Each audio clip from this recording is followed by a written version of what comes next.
And how would you overcome the problem of running out of money if you were starting now? Would you do that in the same way? Would you kind of, I guess when you started and you quickly run out of money, right, I've got to find individual investors to work with, whether it's, equity or debt finance or whatever.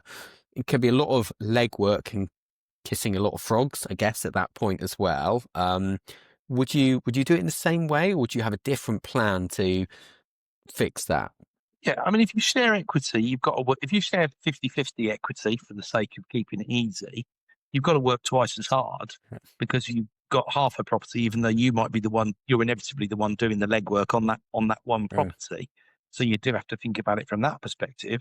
But if you can do three deals when you only would have been able to do one, that's the flip side of it. So I don't think there's a necessarily a yes. I mean, what can you do if you've only got a deposit to start you off? You've got to be pretty careful about what you do. Buy pretty well. Maybe look at buying on a mortgage and then a further advance because you're going to be able to do something that's going to fit within the criteria of everything. It's possible to do. Or if you've got a decent chunk of money, you can buy one property with cash. You're your own bridging lender to start with. Do the first one as a proof of concept.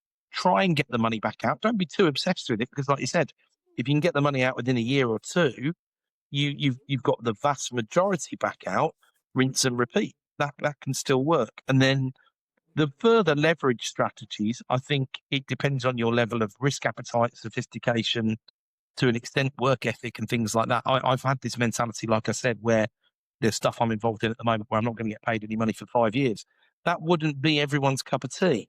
And I think there's probably some people who listen to this thinking, well, why are you bothering doing that when you've already done so much? I enjoyed the deal. It helped someone out to do it. I couldn't resist the fact we were putting very little money in. That was it. That mm, was it. I don't mind. I don't need to wait for that. I don't need to get that gratification now necessarily. So the hard thing is the more you've got, the easier it is to do deals because the more comes across your desk and the more people will trust you to do deferred consideration things, vendor finance and all those mm. sorts of things. So there is a bit of a trade-off there. Um, but what would I change? I mean, it took me about 5 years to use a bridge, right? Because I was scared of them. And I wish I hadn't been so scared of them because I'd have done more early on in the times before 3% stamp duty, Mm. in the times blah, blah, blah, all the rest of that.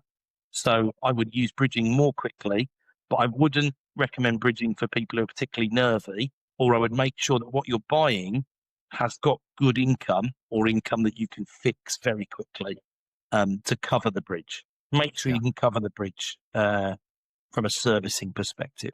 Learn from people who've been there and done it. Real investors, real lessons. ypn.plus.